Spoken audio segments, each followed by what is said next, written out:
Assalamualaikum warahmatullahi wabarakatuh. Good morning, afternoon, and evening for those who watch this video in any situation. So, as the group one, we are going to present to you the material about teaching reading in teaching English as foreign language. As we all know that reading is one of the basic skills in learning English. Before we start discussing about our material, let us introduce the members of our group first. So, my name is Davina Rafilah. My name is Azizah. My name is Hilal Syahrani. My name is Khairuzzaman. My name is Muhammad Alifta N Rodlika. My name is Olivia Ainun Saputri. And my name is Soraya Istiqomah. Alright, so here are the topics of what we are going to discuss about in this presentation. There are research related to reading, genre of written language, characteristic of written language, micro and macro skill for reading, strategies for reading comprehension, types of classroom reading performance, principles for teaching reading skills, and the last one is assessing reading. For the first material will be explained by Zaman. So Zaman, the floor is yours. All right, thank you, Davina. The first material is research related to reading. The first research is about bottom up and top down. So bottom up and top down involves both the techniques such as bottom up processing, such as decoding letters and words, and top down processing, drawing on prior knowledge and context to understand the text. Effective reading involves a dynamic interplay between these two. So basically, the example of this research is about people that read from up to bottom and then reading it again after that to be more what do we call it, understand more about the text. So if you maybe feels like got misinformation or something like that, you read it again. So that's basically bottom up and top down. And then next research is schema theory. It suggests that readers use their existing knowledge and experiences, schemas, to comprehend text. Background knowledge plays a crucial role in understanding the meaning of the text by providing a framework for interpretation. So basically, schema theory uses the reader prior knowledge to understand the text that he or she is reading. And then next is strategic reading. In teaching the strategic reading skills such as predicting, summarizing, and making inferences, these skills help readers actively engage with the text and enhance comprehension. Basically, these skills such as predicting, summarizing, and making inferences help the readers to understand more strategically from their reading. And then next is extensive reading. It involves reading a large volume of varied material at a comfortable level of difficulty. This approach exposes learners to a wide range of vocabulary and language structures, facilitating language acquisition. Basically, it helps people to acquire second language from reading what they are like, maybe some fiction or something like that. That's extensive reading. Next slide.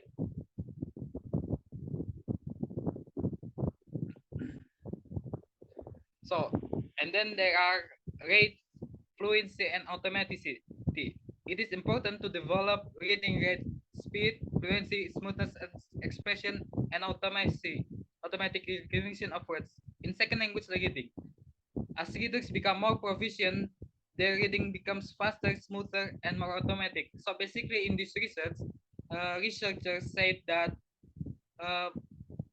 if students or someone who's reading becomes more proficient in their knowledge, they become more faster, smooth, and automatically understand words they are reading. So that's basically that research. And then next is focus on vocabulary. This research is about building vocabulary knowledge that is essential for understanding text and making connections between words and concepts. Basically, the use of vocabulary that people learns to connect between words. That's the result of it. And the next, affect and culture. There is influence of affective factors such as motivation and attitude on reading comprehension. Additionally, cultural background can shape readers' interpretation of text and affect their comprehension. Basically, affective and cultural uh, values can be a factor of someone's reading skill. So if someone from a English speaking country, their culture becomes more easily understand their own language and so on and so forth. And then there is second language literacy. In second language literacy, acquisition presents distinct challenges from first language literacy, influenced by factors like linguistic and cultural disparities. Effective instruction should acknowledge and accommodate this variation for second language learners. Basically, people with second language sometimes find it hard to understand other language reading. So if we suddenly read something from English, for example, we may not understand their references or their cultural values in them. So basically, it is should be acknowledged and accommodated for them to understand the reading. I think that's all from me. I will give it back to moderator. Okay, that was an explanation about research related to teaching reading.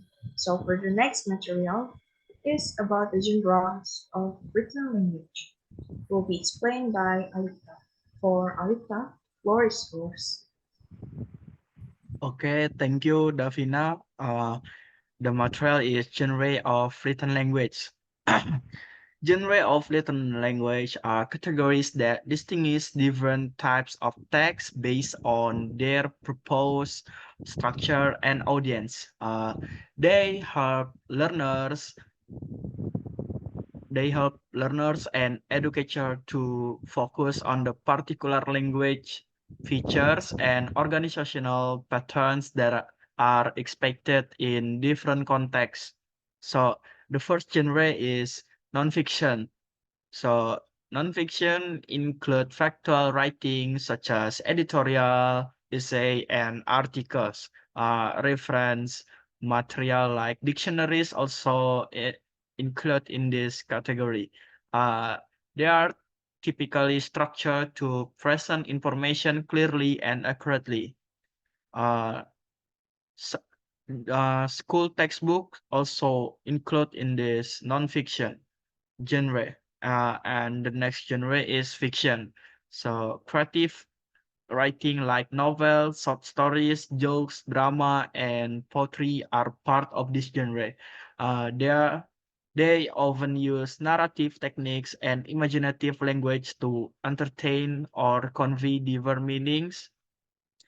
Uh, this genre is usually more relaxed than nonfiction.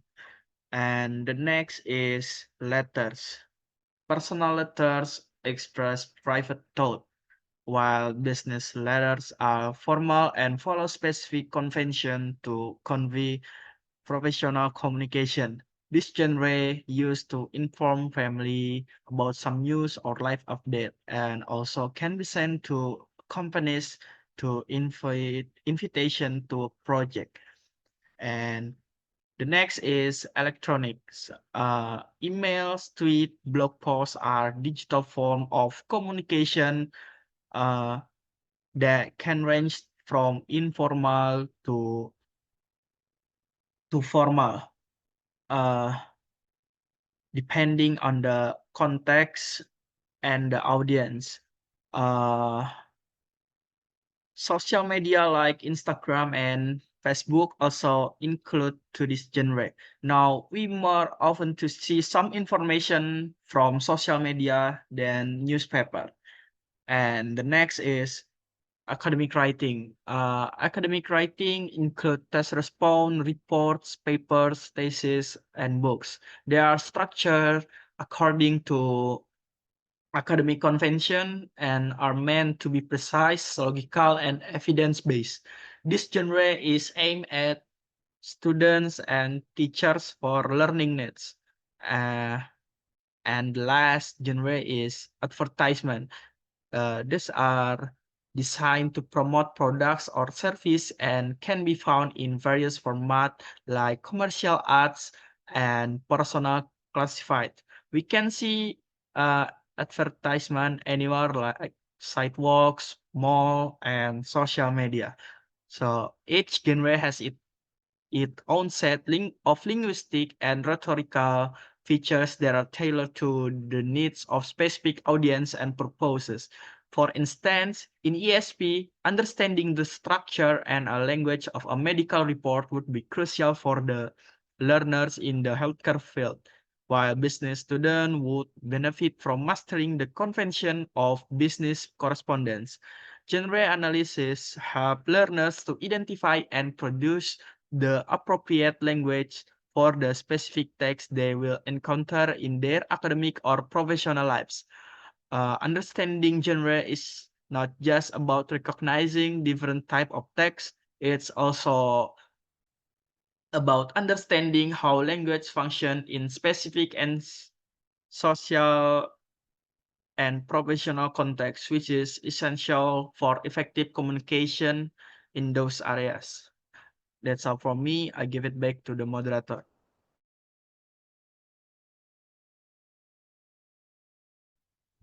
All right. That was an explanation about the genres. Now we move to the next material about the characteristics, and it will be explained by Soraya. For Soraya, the floor is yours. All right, thank you, moderator. So I will explain about characteristic of written language. Written language has 7 characteristics, which is permanence, processing time, distance, orthography, complexity, vocabulary, and the last is formality.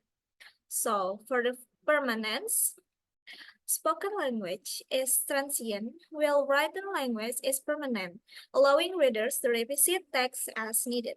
So, unlike spoken language, written language stands as a permanent record of our thoughts and ideas. It allows readers to revisit text as needed, fostering deeper understanding and reflection. Written language provides a tangible record of communication, preserving our thoughts and ideas in a way that spoken language cannot. This permanence facilitates reflection, analysis, and a deeper engagement with the text. So, for the example, when we write a letter to a friend, the letter can be kept for years, allowing the recipient to revisit it whenever they wish. In contrast, a conversation we have with the same friend might be forgotten over time, with only memorized to rely on. The next characteristic is processing time. Readers have more time to take in the meaning if they need it. When we're reading a complex article, we can take our time to absorb the information, read the passages, and ponder the author arguments. This luxury of time enables us to grasp the nuances of the text more fully. And the next characteristic is distance. This means the gap of knowledge between the students and the content they are writing or reading. The time and place where the discourse was written may be very different to where and when it is read. So the gap between the writer and the reader in terms of knowledge, time, and place add an integrating dimension to written language. The context in which the discourse was written might differ vastly from the context in which it's read, highlighting the dynamic nature of written communication. So, for the example, is imagine reading a historical document written centuries ago. The context in which it was written, the language used, and the societal norms of the time may be vastly different from our own.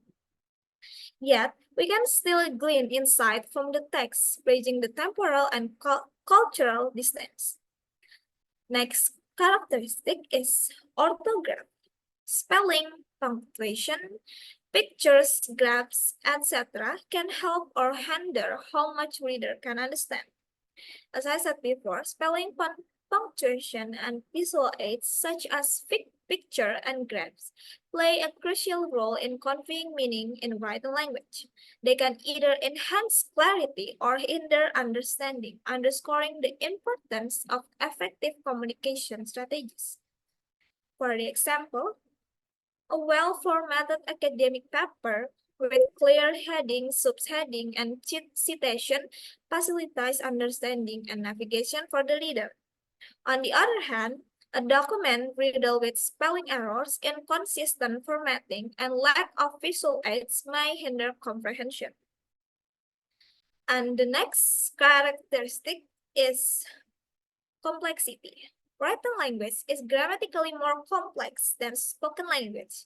It has more subordinate clauses, more long sequence of prepositional phrase, more attributes adjective, and more passive than spoken language.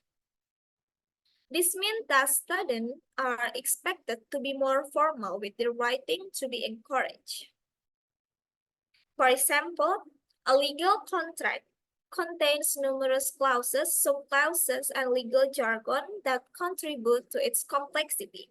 Understanding such a document requires careful analysis and attention to details. The next characteristic is vocabulary. The level of vocabulary in written discourse is often higher than in spoken discourse. The vocabulary employed in written discourse often surpasses that of spoken communication. This elevated level of vocabulary enriches the text and contributes to its depth and sophistication. For the example, scientific journal often use specialized terminology and technical language to communicate research findings to a scholarly audience. This elevated vocabulary ensures accuracy and specificity in conveying scientific concepts. And the last characteristic is formality. Written discourse often have a clear structure. Spoken discourse will usually be less clear in its structure. Written discourse, as I said before, often adheres to a formal structure or organizational framework, providing readers with a roadmap for understanding the text. This structured approach facilitates clarity, coherence, and effective communication. For the example, a business report typically follows a structured format with sections such as executive summary, introduction, finding, conclusion, and recommendation. These clear structures help reader navigate the document and understand its key point. I think that's all that I can explain characteristic of written language. I give it back to the moderator. Okay, that was an explanation about the characteristics. So please for you all to remember that there are 7 characteristics of written language.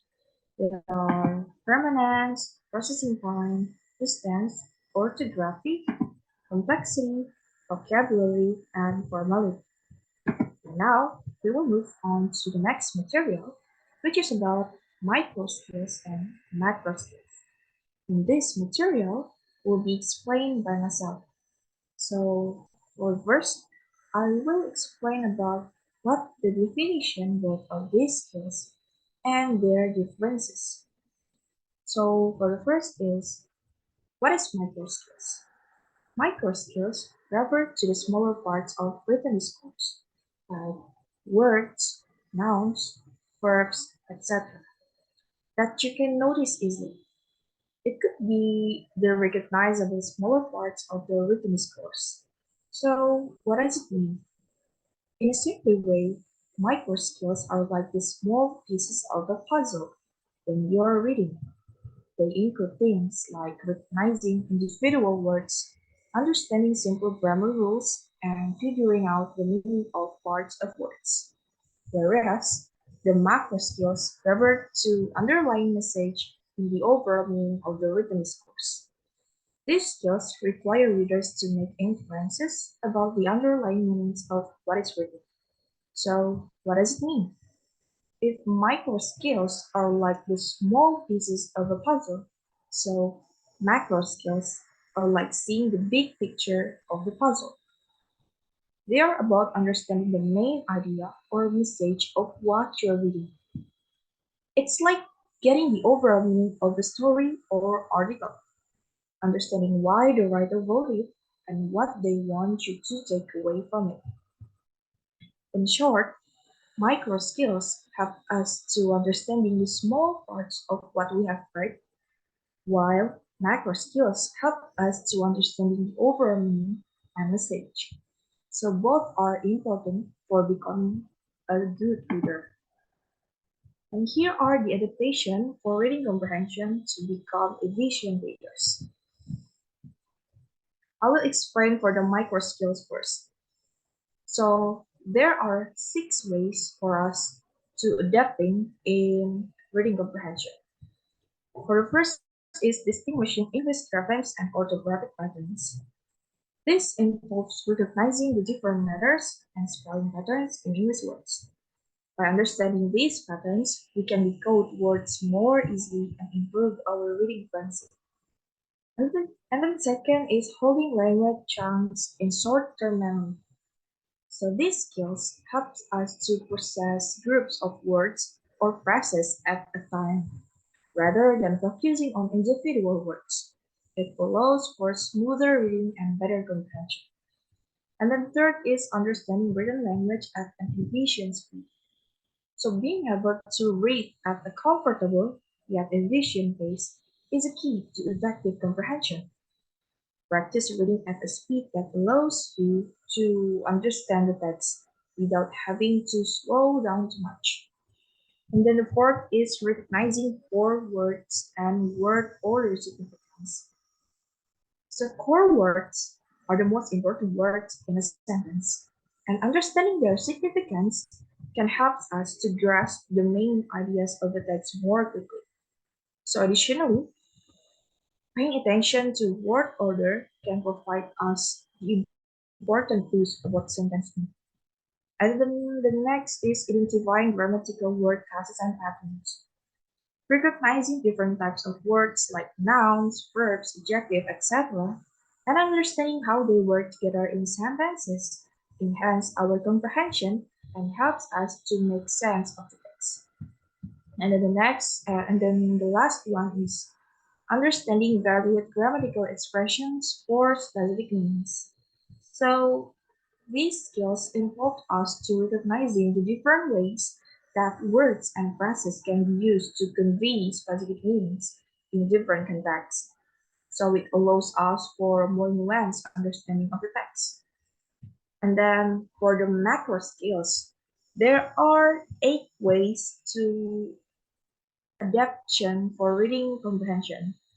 So for the first is recognizing cohesive devices and their class connections.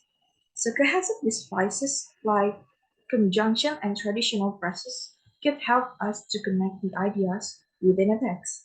So understanding how these devices work could help us to follow the flow of the text and make connection between different parts.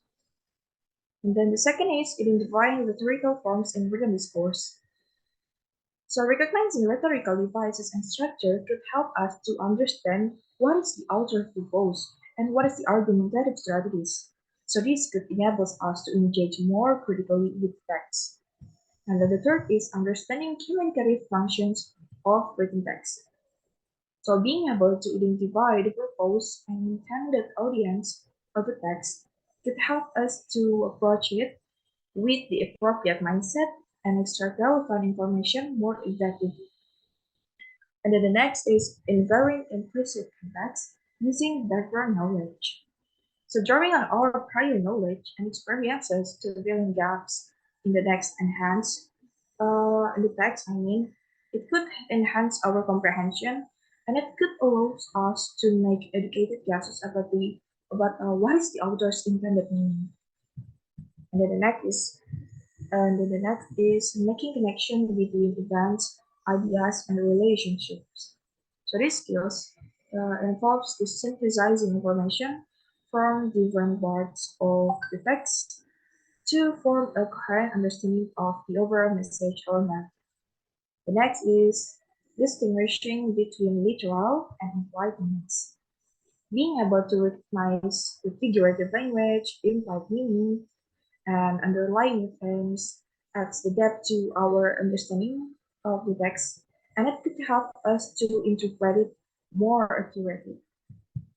Number seven is identifying and interpreting culturally specific references.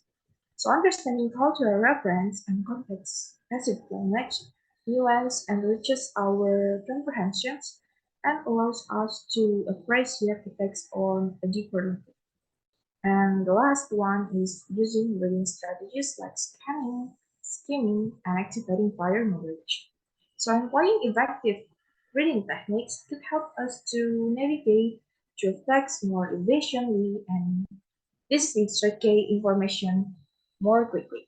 So in conclusion, in the adaptation of micro skills, it's more like to improve our understanding and reading skills by focusing on the comprehension and recognition of the small elements in written text. While on the macro skills, it aims us to enhance the understanding of the overall meaning of the text. So by mastering these both of skills, we can adapt our reading comprehension abilities to become more efficient readers. And now we move to the next material. This is about the strategies for reading comprehension. And this material will be explained by Azizah. For Azizah, the floor is yours. So, as you can see in the screen, there's a 10 strategies for reading comprehension. First is identify the purpose in reading. Efficient reading consists of clearly identifying the purpose in reading something by reading something. By doing so, you know what you are looking for and can weed out potential distracting information. Whenever you are teaching a reading technique, make sure students know the purpose in reading something. And then next is use graphemic rules and patterns to aid in bottom-up decoding. In many cases, learners have become acquainted with oral language and have some difficulty learning English spelling convention. They may need hints and explanation about certain English orthographic rules and peculiarities. And then, after that, use efficient silent reading technique for improving fluency. We can help the learners increase reading rate and comprehension efficiency by teaching a few silent reading rules. First, the rule is you don't need to pronounce each word to yourself, and then try to visually perceive more than one word at a time, preferably phrases. Unless a word is absolutely crucial to global understanding, skip over it and try to infer its meaning from its context. And then after that, skim the text for main ideas. Skimming consists of quickly running one's eyes across a whole text, such as an essay, article, or chapter.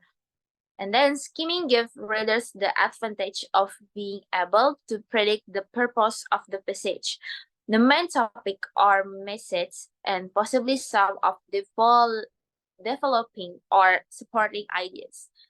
You can train students to skim passage by giving them 30 seconds to look through a few pages of material and then close their books, and then you can tell what they learn. And then 5 is scan the text for specific information. Scanning or quickly searching for some particular piece or pieces of information in a text.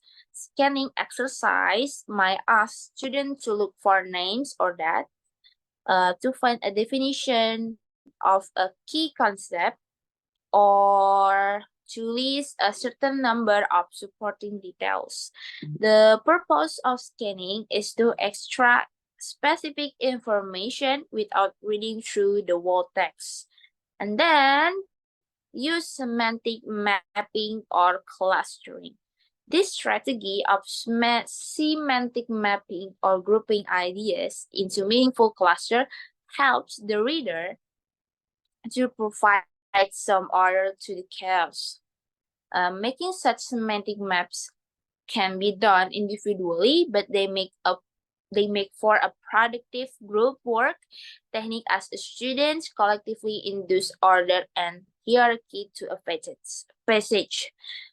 And then 7, guess when you are certain. Learners can use guessing to their advantage to guessing the meaning of a word, guess a grammatical relationship, guess a discourse relationship, infer implied meaning, guess about a cultural reference, guess content message. So we can help learners to become accurate guesser by encouraging them to use effective compensation strategies in which they fill gaps in their competence by intelligent attempts to use whatever clues are available to them. And 8, analyze vocabulary. Guideline for helping learners to employ word analysis technique is first look for the prefix that might give a clues, and then look for suffix that might indicate what part of speech it is. Look for roots that are familiar, and then intervening may be a word a student doesn't know, but like recognizing that the root pen comes from Latin, like to come would yield be the meaning to come in between.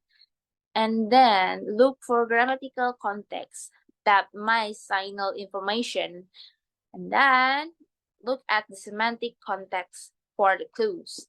9, distinguish between literal and implied meanings. The fact that not all language can be interpreted appropriately by attending to its literal synthetic surface structure makes spatial demands on readers. Implied meaning usually has to be derived from processing pragmatic information, as in the following example.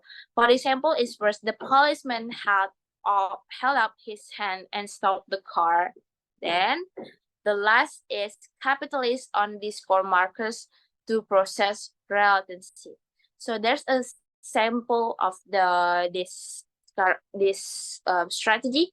First is enumerative, additive, logical sequence, explicative, illustrative, and then the last is contrastive. So that's all for me. I give it back to the moderator. All right, that was an explanation about the strategies for reading invention. Just like our previous material on the characteristics, so please for you all to remember these 10 points of strategies to help you understanding how us as teaching reading in ELESP context. Okay, now for the next material is about the types of classroom reading performance. This material will be explained again by Alifta and Zaman. Okay, so for Alifta and Zaman, the floor is yours. Okay, thank you, moderator. So the material is type of classroom reading performance. Classroom reading performance include a variety of activities that meet different learning objectives and stages of language acquisition. The first type is oral reading. Oral reading where students read aloud, valuable for assessing pronunciation and decoding skills, especially for beginner and intermediate learners. However, It may not engage advanced learners effectively and could result in passive participation and decreased attention from other students. The advantages of oral reading are: first, oral reading serves as an evaluative check on bottom-up processing skill. Second, it doubles as a pronunciation check. And the third is improve comprehension. The act of oral reading forces students to actively engage with the text. They pay closer attention to punctuation, phrasing, and sentence structure, leading to a deeper understanding of the content. And the disadvantages of oral reading are: the first is oral reading is not a very authentic language activity, which means uh, oral reading is not used in daily life use. Like when we reading book in home, we don't read it orally. And the next type is uh, uh and the next disadvantages is while one student is reading, other can easily lose attention. Uh, or if they reading in turn, be silently rehearsing the next paragraph. So they will read the paragraph on which part they will read after the one student. And the third is it may have the outward appearance of student participation when in reality it is mere recitation. The next type is silent reading. Silent reading is essential in order for learners to gain any speed in the process. For extensive reading, will be explained below by Zaman. Speed is usually an important factor. For extensive reading, learning to read silently may be less important but still remains an ultimate goal. This can be divided into two subcategories, and the subcategories will be explained by Zaman.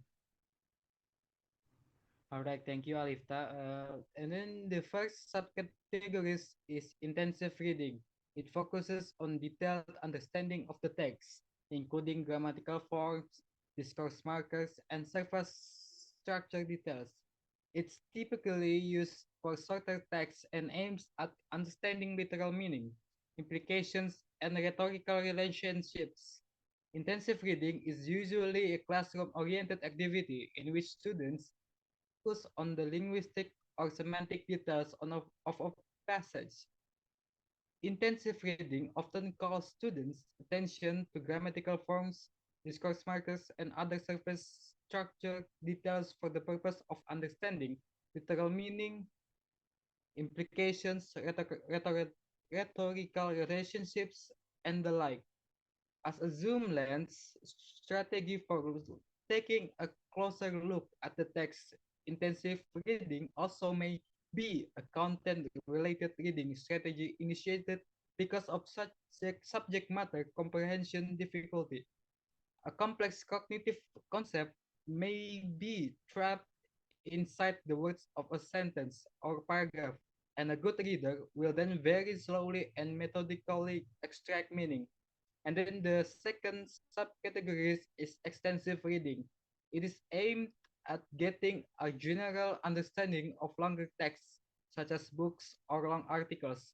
Often for pleasure, it is usually done outside of class time, and includes strategies like skimming and scanning for main points or specific information. Extensive reading is carried out to achieve a general understanding, usually somewhat longer texts, for example, books, long articles, or essays. Most extensive reading is performed outside class time. Pleasure reading is often extensive. Technical, scientific, and professional reading can, under certain special circumstances, be extensive when one is striving for global or general meaning from longer passages. The advantages of extensive reading is stimulating reading for enjoyment or reading where all concepts, names, dates, and other details need not to be retained. Student gains an appreciation for the affective and cognitive windows of reading and entry to the new worlds. Extensive reading can sometimes help learners get away from their tendency to overanalyze or look up words they don't know and read for understanding as engaged readers. I think that's all from us, and we will be returning the explanation for moderator. Alright, that was an explanation about the types of classroom. Now let's move on to the next material. It's about the principles for teaching reading skills and will be explained by Hilal. For Hilal, the floor is yours. Okay, thank you very much, moderator. So the next material, we're going to discuss about principles for teaching reading skills. So here we have 8 principles for teaching reading skills. The first one is integrated focus on reading skills. This principle emphasizes the importance of explicitly teaching reading skills, even within lessons that cover other language skills. For example, during a lesson on vocabulary, we might include activities that focus on decoding skills, like recognizing prefixes and suffixes or identifying context clues within a reading passage. Number 2 is offering relevant and interesting material. Here, we can choose reading materials that are relevant to students' interests and goals. For instance, if our students are interested in technology, we might select articles about recent advancements or debates in the tech industry. These principles strive to find texts that are both authentic and readable for our students. This could involve using authentic materials like newspaper articles, but ensuring they are at an appropriate language level by selecting articles with simpler vocabulary and sentence structures. Fourth, encouraging reading strategies.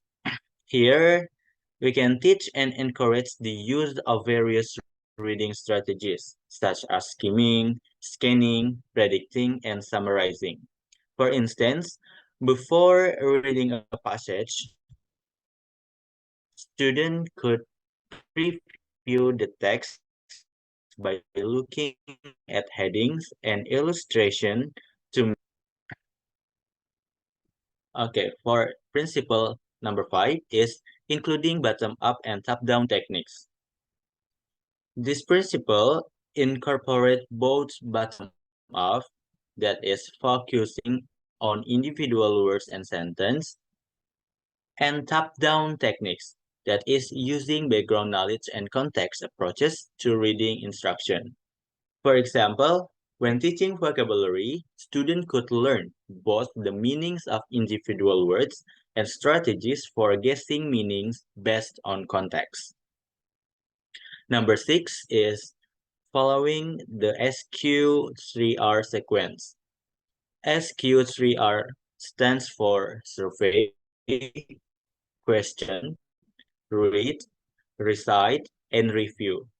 This technique involves previewing the text, generating question, actively reading, summary. For instance, students might survey a textbook chapter by looking at headings and words before reading it in detail.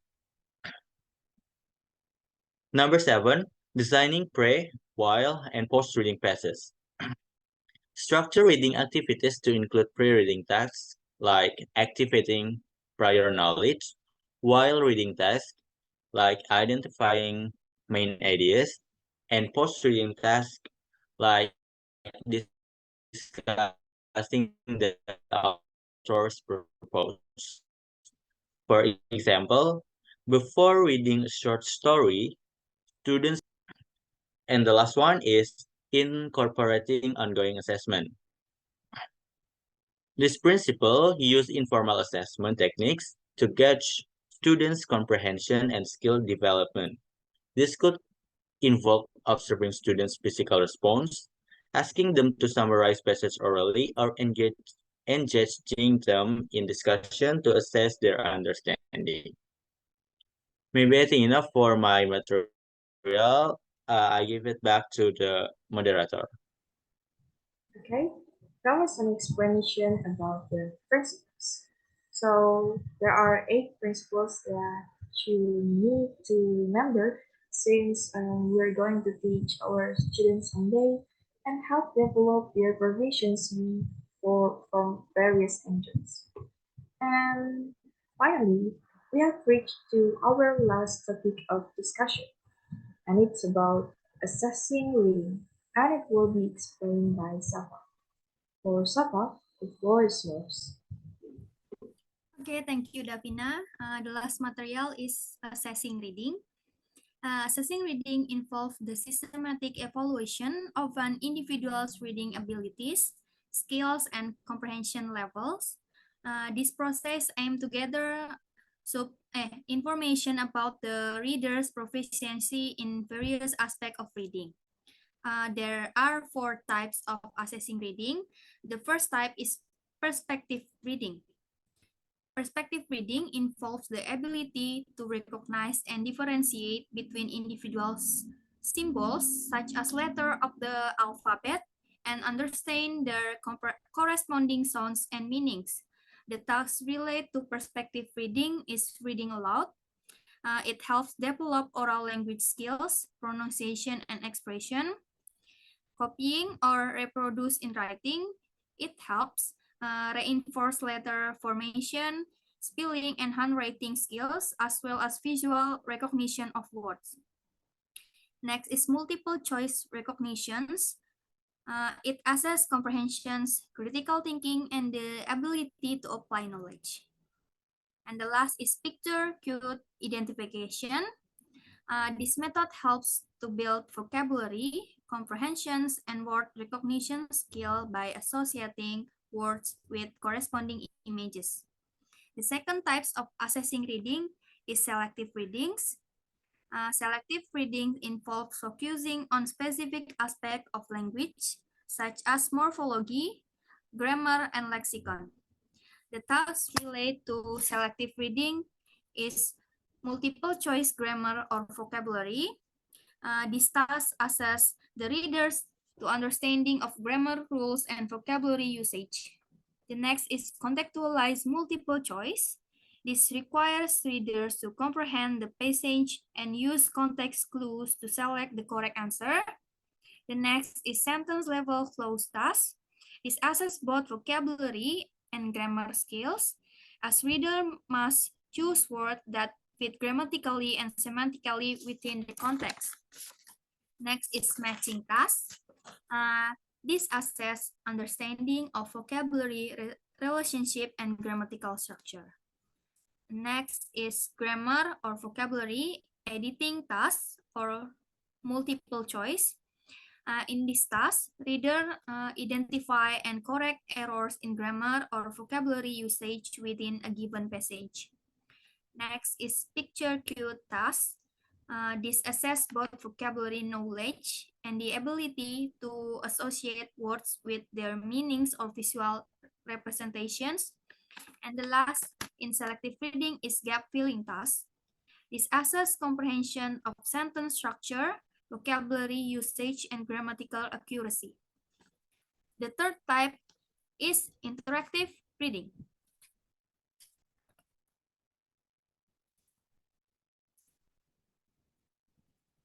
Interactive reading involves more complex engagement with the text, often requiring readers not to only comprehend individual sentence, but also understand the broader context. The tasks relate to the interactive reading. The first is discourse level closed task. This assess comprehensions of how ideas are connected and how the text is structured. And next is reading plus comprehension questions. This encourage deeper engagement with the text and critical thinking skills. Next is short answer respond to reading. This allow for more open-ended response and encourage readers to express their understanding in their own words. And next is discourse editing task or multiple choice. This task involves identifying and correcting errors at the discourse level, such as cohesion, and organization. Next is scanning.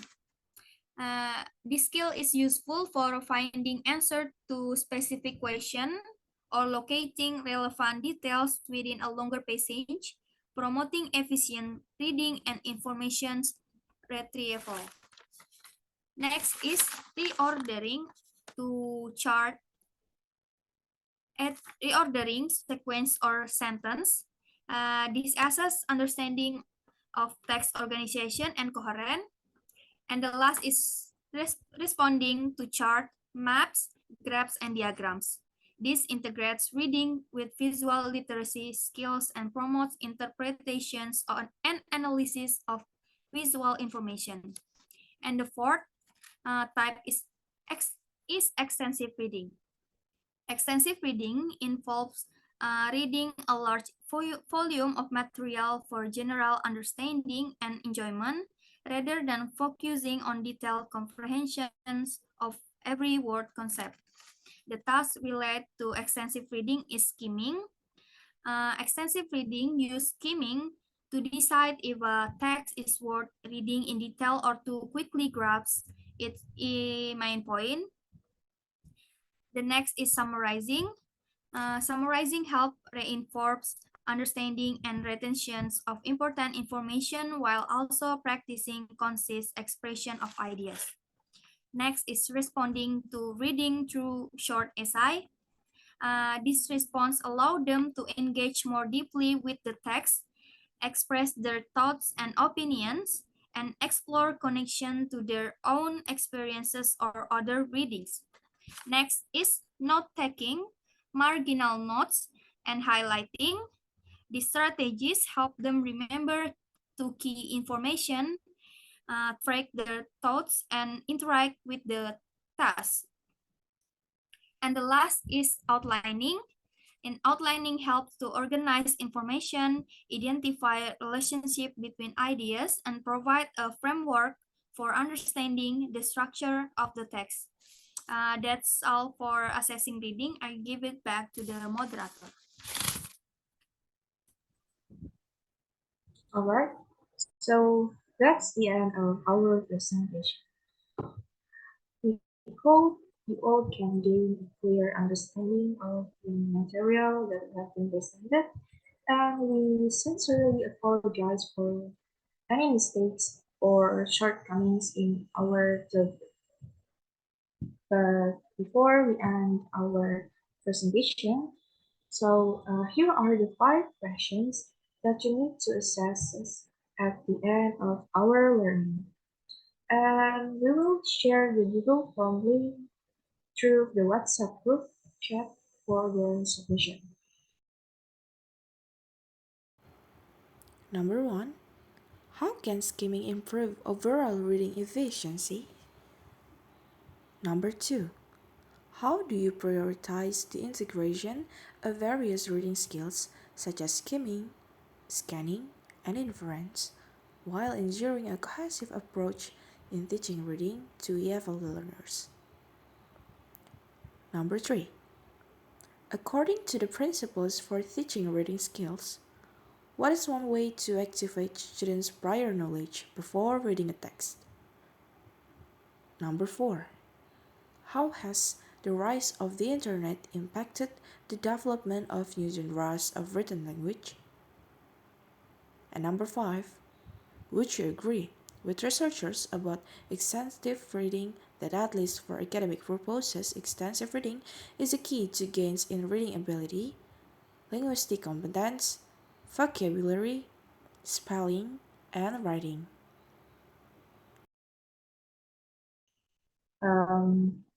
Maybe that's all from us. Thank you for your participation and Assalamualaikum warahmatullahi wabarakatuh.